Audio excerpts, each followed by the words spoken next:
Hi, everybody. I'm Shar. I'm your host of Voices of Long-Term Care Insurance, and very excited to have Jodi Anatole with me. Jodi has been around long-term care insurance since 1989. She's the current president of Endeavour Consulting, which is an independent consulting service. I met Jodi actually when we first hit the scene in long-term care many years ago, and have interacted with her on a variety of different venues. I'm very excited to have you on because as we were talking about just a little bit earlier, you bring such a unique perspective of not only a long history, but also from a carrier side, from a vendor side, and from an innovator and a regulatory side even. You have it all. And so I know our listeners are going to be excited to hear your perspective. So thank you for joining us today.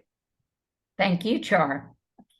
Well, I want to start with, how did you get your start in long-term care insurance? Did you think about it in kindergarten and grade school that this is the thing that you were going to do? Was it a circuitous route? How did you end up deciding on our fun, crazy little industry? How'd you know I was born to be in long-term care? Actually, it almost happened by accident. So I started my career having graduated business school at New York Life, and I was involved with a number of different things at New York Life and was looking to make a change there. And they actually were starting to enter the long-term care marketplace, but they didn't have any opportunities for me. And so in those days, the way that you look for jobs is that you looked in the classified sections of the New York Times. And lo and behold, MetLife was advertising jobs in long-term care insurance. So I did interview for a job there. I knew I was way overqualified for the job, but I also knew that if I could get in and I could talk to people, maybe they would see that I could bring some value to the organization. No background in long-term care, but certainly had capabilities in other areas. And so they did tell me I was overqualified, but that they had a different position for me. And so very interesting. There were several carriers back in the early 90s that were doing what I'll call testing in the long-term care space. And they were offering programs to continuing care retirement communities. So MetLife hired me to be involved with that, where we would go into a continuing care retirement community. That's where people would live in independent living, and the community would have assisted living, and they'd have nursing home. And they were looking for insurers to build products that would cover the differential when people moved to each level of care. And so I worked with our internal team. We designed programs for these communities. And then I worked in marketing it to the residents. Average age of the residents were high 70s, early 80s. So the carriers viewed it as a living laboratory that you could see really when were people going to need long-term care insurance. And so I did that for my first probably 2 years. And then MetLife decided to enter the large employer marketplace. And they had me take over responsibility for sales in that area and account management.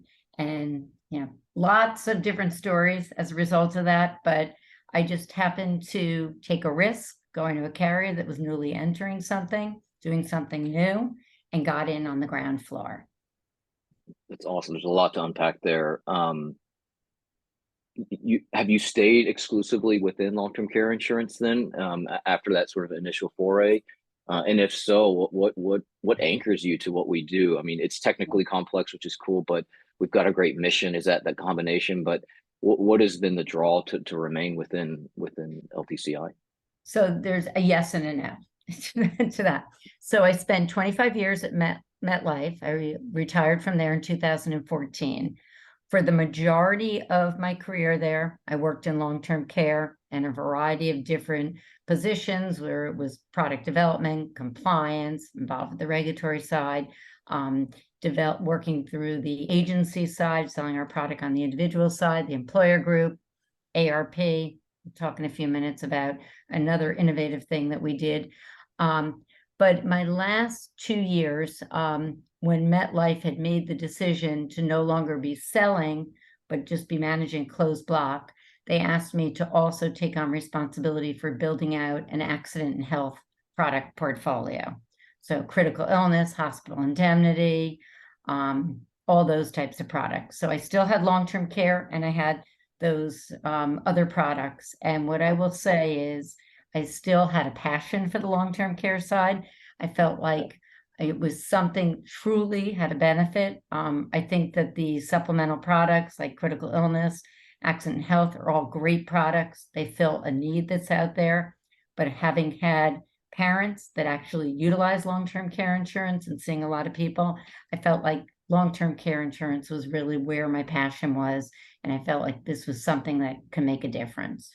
So That's great. That might be reaching, but I wonder how much of your early career, I would imagine you young, late 20s, early 30s, going to CCRCs. Was that impactful at all? I mean, there's a parallel with me in my late 20s. I was founded dementia communities. That stayed with me now that I'm no longer in my late 20s and early yeah. 30s. I'm reaching, but I wonder if that stays with you to this day or any of those lessons. It did. So the communities that were doing this were, for the most part, affluent communities. I'll say that. And I actually really thought the model was terrific.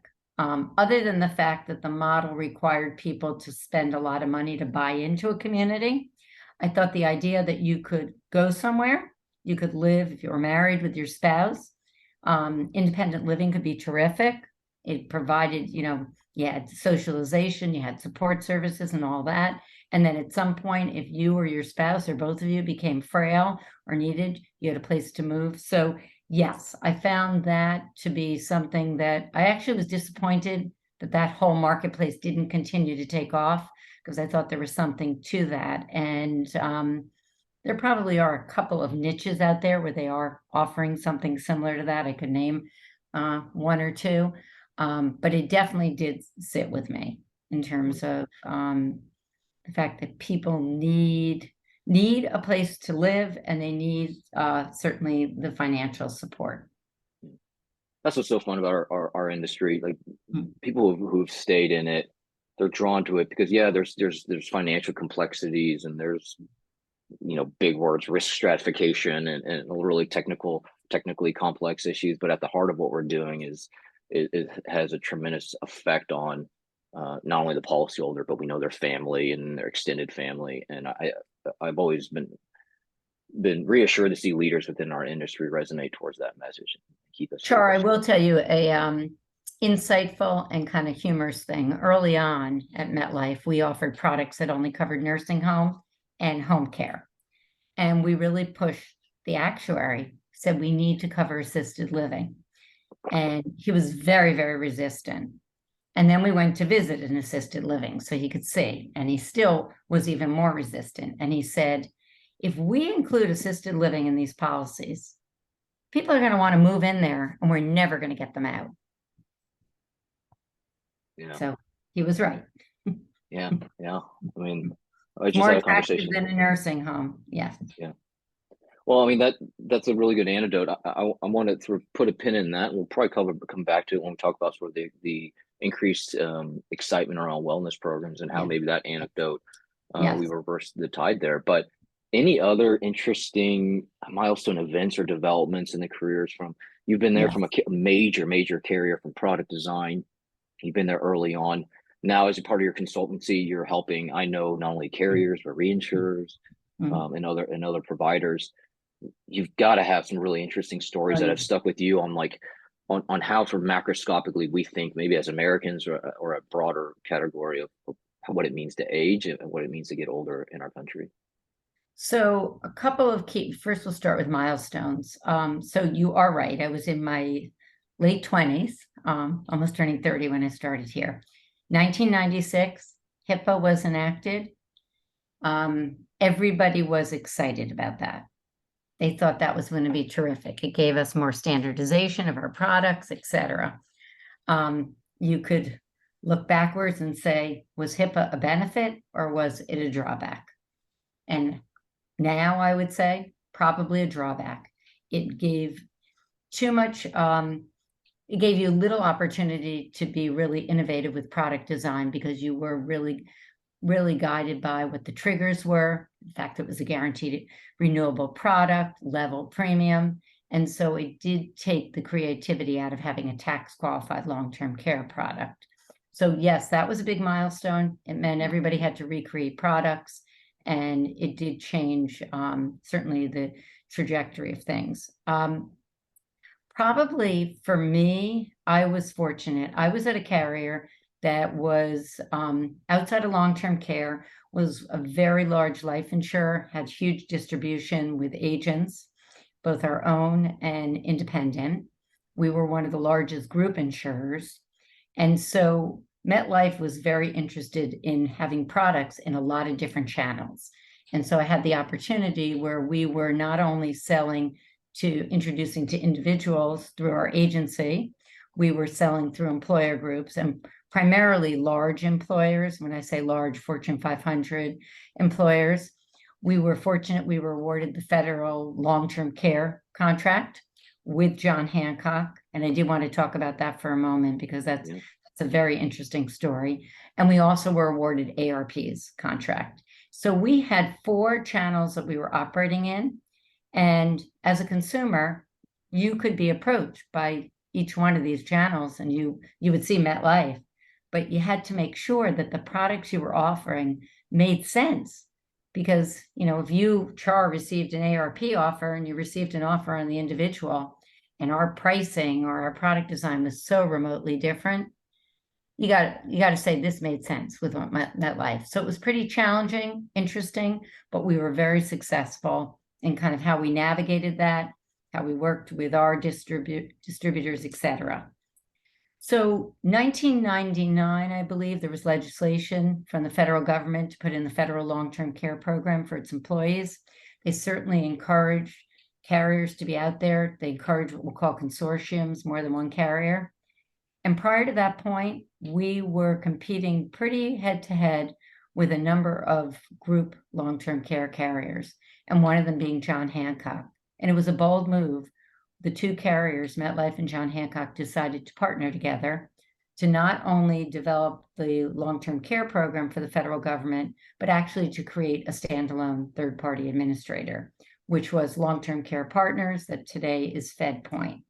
And you think about it, the 2 competitors could come together. We were continuing to compete on all the other group business, but we had this business with the federal government. And it's something I feel really proud about because we created probably the largest group program. We enrolled over 200,000 people. The program is still existing today. MetLife is not a part of it. MetLife is not a part of the TPA either. But it is something that is out there and has certainly been an anchor within the industry. And we did a lot of things that were innovative in terms of marketing and other things. And we probably did some things that all the carriers ended up doing, which maybe kind of harmed us by trying to sell very robust products to the consumers. So one of the lessons I would say to you, Char, is that I've learned that you don't have to sell people really robust products. You can sell people products that will certainly fill some gap, but we were all trying to sell lifetime benefits, compound inflation. Expensive products became even more expensive as rate increases went in. And that's difficult for people to continue to maintain. So. Yeah. Well, thank you for the story. I was somewhat aware of it, but this is exactly why I wanted to start this podcast is like that.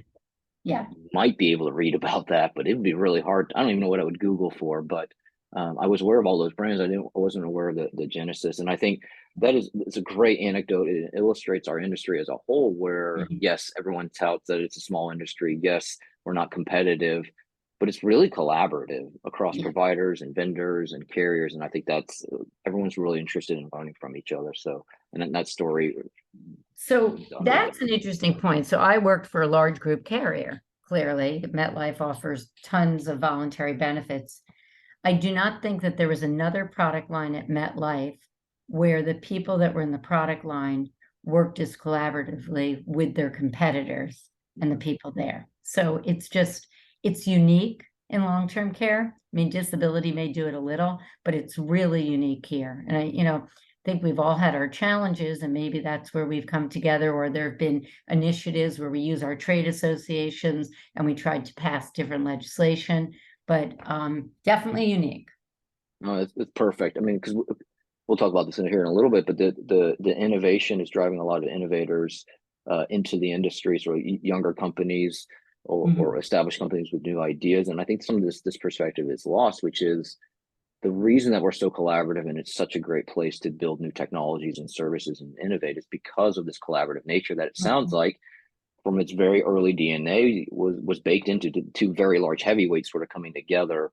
Mhm. And that I was just chatting earlier this morning with folks in my company where culture, and I'm going to say not industrial culture, but culture within a company isn't created from the head. It's created from everybody. And it sounds like from that sort of early stage of an industry, it's permeated now, which is exactly why I wanted to do this podcast. This is Yeah, no, that's fantastic. great. That's great. Um, I am curious, given that history, so from brand new product design from the early CCRCs to forming LTCI products, and now you're really heavily involved in wellness initiatives and Mhm. claims initiatives. You had just mentioned just a few minutes ago about, hey, we don't need to fill every gap. We don't need to have we don't need to think of everything. Are Mhm. you start with that perspective that you have now with wellness? Are you seeing things that you maybe flagged in the early 90s to be like, oh, that might be a problem. And now you're seeing sort of the chickens come home to roost. Is there interest, anything where given sort of your involvement from the early days to now solving the problems, maybe from the mistakes historically, anything to offer there that you've noticed? I wish I could say I did.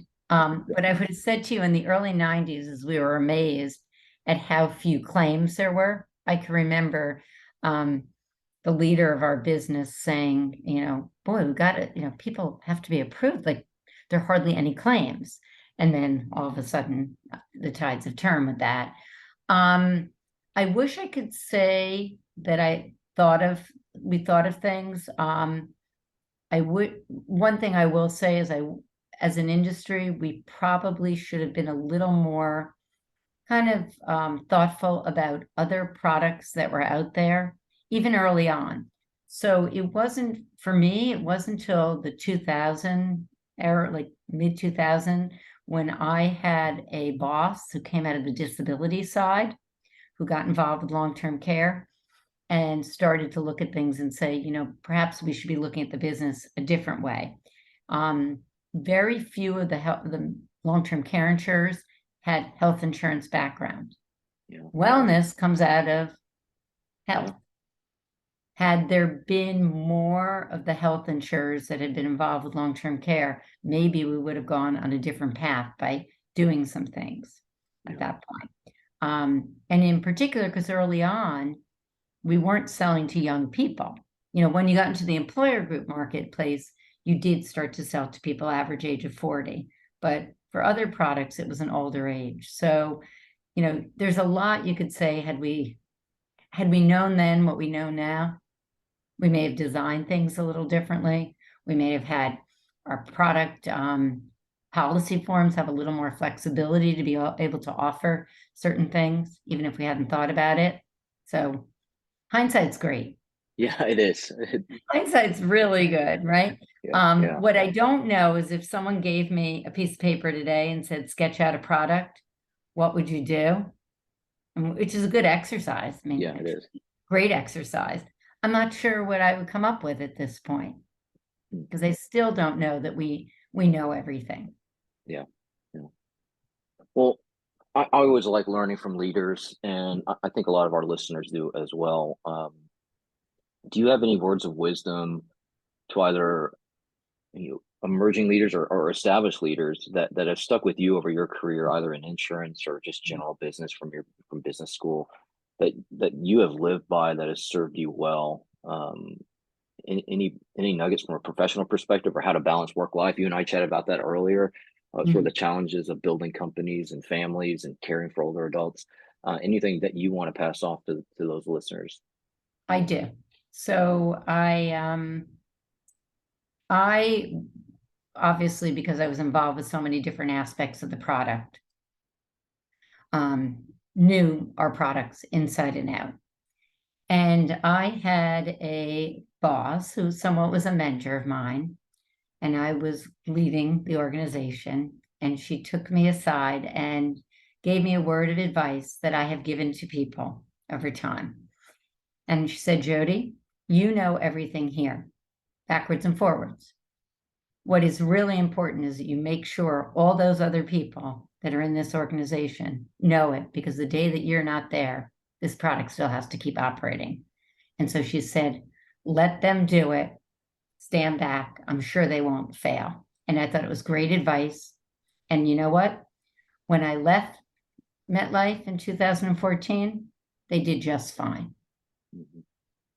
That's great. Yeah. Yeah, I mean, I think as leaders, it's tough because Mm-hmm. not only some of your personal identity is tied up in it, but Right. also you tend to want to get in there, right? Sometimes one of my Yeah. friends told me maybe I'm addicted to the stress of it, or that energy driven, and so it takes a lot of foresight and perspective on life to be able to say, make sure it's healthy, make sure that not only is your team structurally competent, but also that Yeah. you are comfortable taking a step back.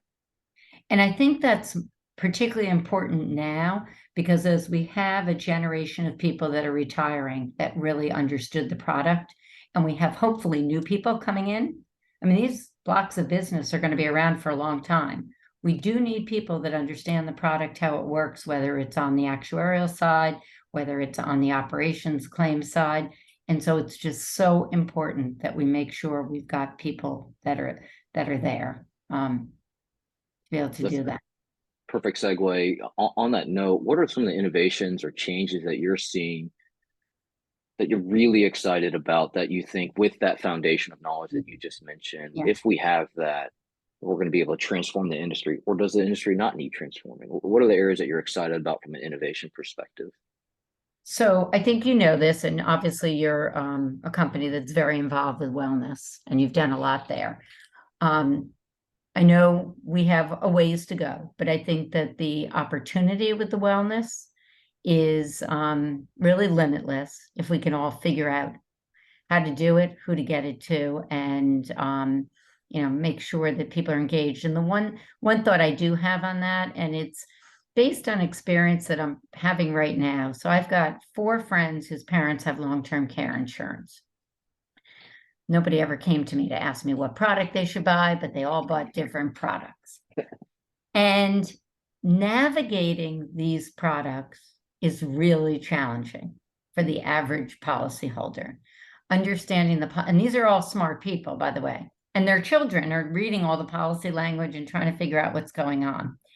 And so it's become more and more clear to me that when you've got people that are in their mid to late 80s, we're back to the kids.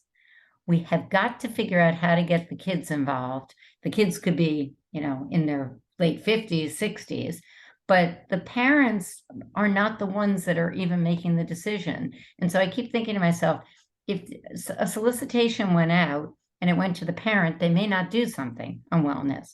But if the children are kind of aware of it, they may say, this is something that's worthwhile. I've noticed XYZ. So that's one of the things I've been thinking about recently. Better, and we've always said that in the past.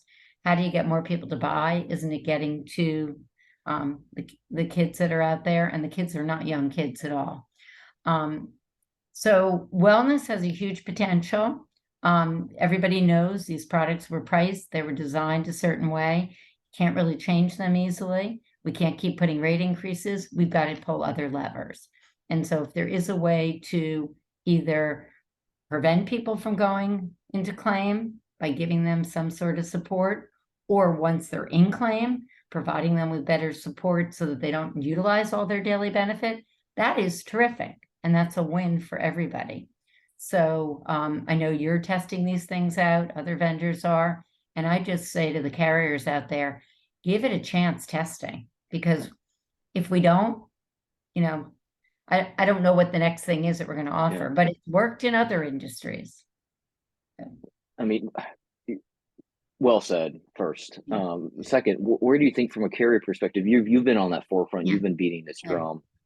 Do you think you represent the minority? Because not a lot of people have done anything yet. There's a lot of talk now. To our credit, over the last 2 years, the amount of conversations have accelerated dramatically to action. But to your point, it's a drop in the bucket, and we still hear a lot of the old challenges of, hey, we're going to increase incidence rates, or we're going to increase claim spending, which perhaps, but is that enough to stop innovation? I think some on the industry have said no.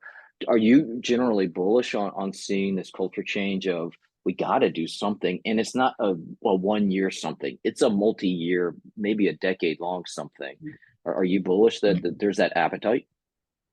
I I think it's a hard one. I think it's going to vary carrier by carrier and probably the leadership of the carrier as to the appetite that's there. So those that have, I almost feel like if they've had a different perspective, and so I'll give an example. I have a block that I work with, and the person that is, responsible comes out of the health insurance field and feels very strongly that wellness initiatives should work. Well, that's great to have a support like that, but that's someone coming out of a health insurance background.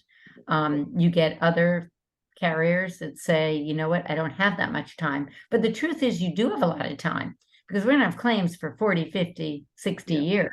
So I do think it depends on the size of the block also, Char, because if it's a small block and I don't know that there's going to be an appetite to do that. If it's a larger block and you are willing to invest something, yes, it's worthwhile to try. If someone came up with a better idea, I'd be open to it. But right now, I think this is what we all have. And it kind of makes sense because we know people are utilizing these benefits. So what can you do to delay it? What I know there's gonna be a lot of listeners out there who are providers and innovators like we are. Do you have any words of wisdom when they're entering the industry? Maybe don't have, or definitely don't have even the background knowledge like you had mentioned on products, but maybe come from health insurance or similar industry. You've worked with a lot of early stage companies and mid to late stage companies. Any words of wisdom to those sort of on the early to mid sides of how when they go and talk to these carriers, what are some of either the mistakes you've seen made that you want to shake people and say don't do that, or have you seen it go well? Any words of advice to those In terms of a companies out vendor there? that's trying to come into a carrier and talk to Yeah, them. whether Um, on wellness or claims or so anything. I do think data speaks. There's no question. If you can have any semblance of actual data that's going to prove something, whether it's on 1,000 policyholders, 500, but something that can be a nugget, because ultimately, even if you convince the person you're meeting with, most likely they're going to have to get approval higher up. And so they need the tools to be able to say, you know what, they've proven this at least in this pilot.